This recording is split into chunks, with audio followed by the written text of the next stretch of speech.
信じられない話が入ってきたぜ。場所は小竹向原だ。ある人物が隣人を恐れるあまり、自宅へ帰れなくなったとされている。自分の家なのに言えないなんて、一体何があったのよ。鍵をかけたい。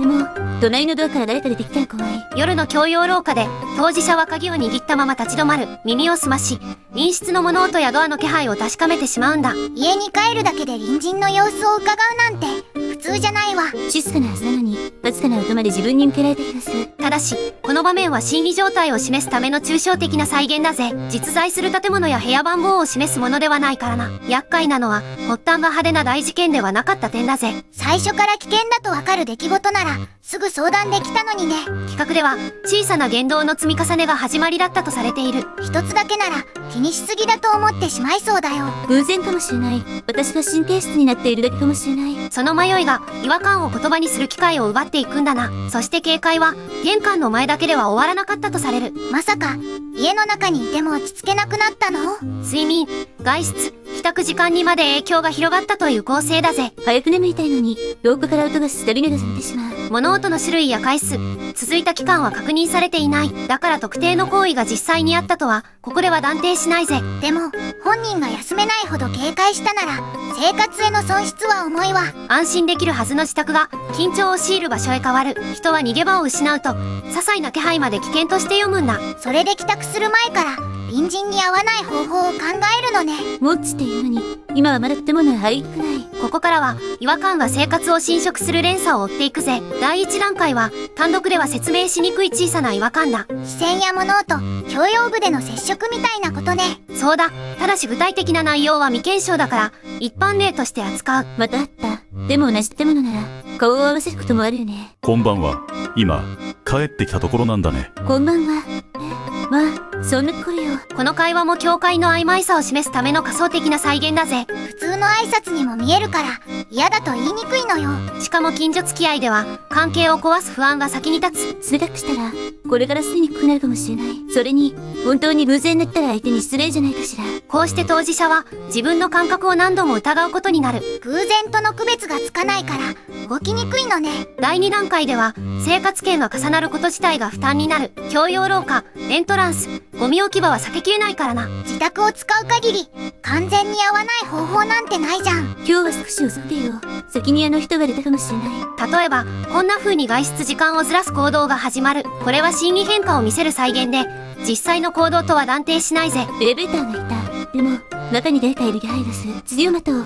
急ぐより、顔を合わせない方がいい。でも生活を変え始めた時点で、もう限界に近いじゃん。本人には安全策でも、自由な行動が削られているわけだ。相手の予定を予想することが、毎日の中心になっていく。ゴミを出したいけれど、廊下が静かになるまで待とう。エレベーターを見送る場面も、起こり得る変化の一例だぜ。他人には小さな遠回りでも、毎日続けば消耗するわね。しかも避けるほど、次の接触がさらに怖く感じられる。今日は合わなかった。なのに、明日のことをもう考えている。危険が去った時間にも、警戒だけが体に残るんだな。休める瞬間まで奪われたら、心が持たないよ。第3段階では、警戒が睡眠や外出そのものへ広がる。玄関の外を確かめないと、ドアを開ける気になれない。買い物へ行きたい。でも帰りに会うことを考えると怖い。外出をやめれば一時的には避けられるが、生活は狭くなる。隣人に会わないことが、暮らしの目的になってしまうのね。ここで注意したいのは、恐怖が弱さの証明ではないことだ。判断材料が少ない環境では、警戒を解く方が難しいんだぜ。何も起きない保証がないから、ずっと確認を続けるのよ。もう一度テストを見よう。それからなら出られるかもしれない。確認で安心しても、その安心が長く続くとは限らない。次の音や気配で、また最初から確かめ直すことになる。終わりのない確認作業に、生活を支配される感じね。相手は一回の大事件を起こさなくても、平穏を削れるんだぜ。毎日の小さな損失は、外から見えにくい分厄介だ。誰かに話しても、考えすぎだと言われるかもしれない。その不安まであるから、一人で抱え込んでしまうのね。睡眠不足になると、昼間の判断力や体調にも影響が出る。ただし、この企画では具体的な症状や診断は確認されていない。わからない部分を病名で決めつけるのは危険だものね。その通りだ。確認できるのは生活への警戒が広がる構造だ。帰宅が遅いほど安全かしら。でも遅い時間も不安だわ。帰宅時間を変えても、新しい不安が消えるとは限らない。何を選んでも安心できない状態に追い込まれるのね。コンビニなどで時間を潰す場面も、再現上の行動例だぜ。もう十分だったはず。でも、建物へ近づくと足が止まる。自宅の前まで来ても、最後の数歩が越えられなくなる。最初の違和感を我慢した結果がここまで広がるなんて。では、なぜ小さな接触が境界侵食へ変わるのか。ここからは事実の断定ではなく、一般的な可能性を整理するぜ。隣人の本当の動機や性格は確認されていないものね。まず覚えておくべきなのは、最初の沈黙は同意ではないことだ。波風を避けて黙ることと接触を許すことは別よ。ところが遠慮、拒絶されていない許可と読む者もいる。本当に嫌なら、はっきり言ってくるはずだ。今の男の言葉は、仕組みを説明するための仮想例だぜ。実在する隣人の発言や内心を再現したものではない。断れなかったから同意した。なんて理屈は通らないわ。連鎖は、小さな接触から始まると考えると分かりやすい。当事者が我慢し、相手が拒絶されていないと解釈する。そして接触が増え、当事者の警戒も強まるという流れだ。我慢した側が悪いんじゃなく、境界を確かめない側の問題よ。親しさを一方的に解釈する可能性も、一般論としてはある。反応を得たくて接触を増やす可能性も考えられるな。でも、それを今回の隣人の動機だと決めつけてはダメね。承認欲求、勘違い、支配欲はあくまで仮説の候補だぜ。個人への精神医学的な診断をする材料もここにはない。怪物の名前をつけるより起きた行動を見るべきなのよ。遠慮につけ込む者は注意されるまで全部安全圏だと考える。だが相手が黙っている理由を勝手に決める権利はないぜ。怖くて言えない。関係を壊したくない。理由はいくつもあるわ。拒絶を受けた後に逆恨みする可能性も一般論では存在する。だから二人きりで直接対決するのは避けたいのね。そうだ、境界を示すことと危険を背負うことは別問題だ。第三者を入れればやり取りの記録と距離を確保しやすい。一人で解決できない自分が悪いなんて思う必要はないわ。生活を守るために助けを借りるのは敗北ではないからな。では、この企画の当事者は相談し、生活を取り戻せたのか。そこが一番知りたいけれど、確認できている情報はあるの？管理会社や管理組合へ相談した事実は、現段階で未確認だ。警察への相談、その回答、現在の状況も確認されていない。なら、注意が入ったとか解決したとは言えないわね。逮捕、賠償命令、接近禁止、転居も断定できないぜ。派手な制裁を作ればわかりやすいが、それでは事実を壊す。わからない結末を気持ちのいい物語で埋めたらダメよ。ここでは相談を検討する段階を行動例として再現する。電話を送りたい。でも、何から説明すればいいのかわからない。相談時に役立つのは、印象だけでなく具体的な記録だ。日時、場所、行為、目撃者の有無を分けて残しておく。怖かったという気持ちも大事だけど、事実の整理も必要なのね。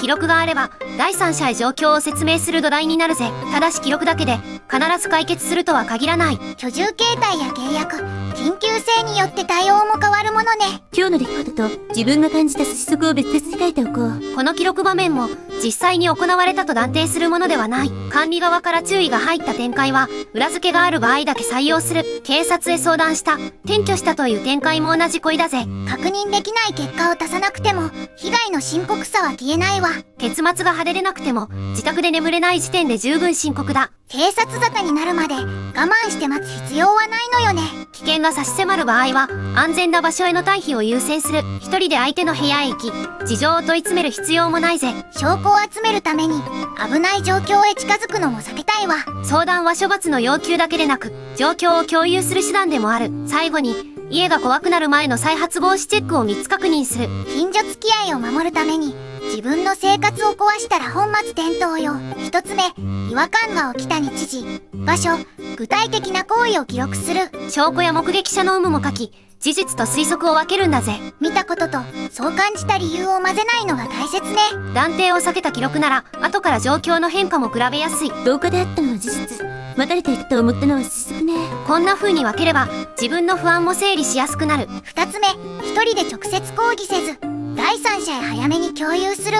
管理会社、管理組合、家族など、状況に合う相手を選ぶ。相手と二人きりになる方法は、できるだけ避けるのよ。共有する際は、記録の写しを手元にも残しておくといい。相談した日時や、誰と何を話したかも残しておきたいわね。緊急の危険を感じたら、記録より先に安全を確保するんだ。一人で語えず、家族にも今の状況を話しておこう。三つ目、睡眠や外出、帰宅時間への影響を見逃さない。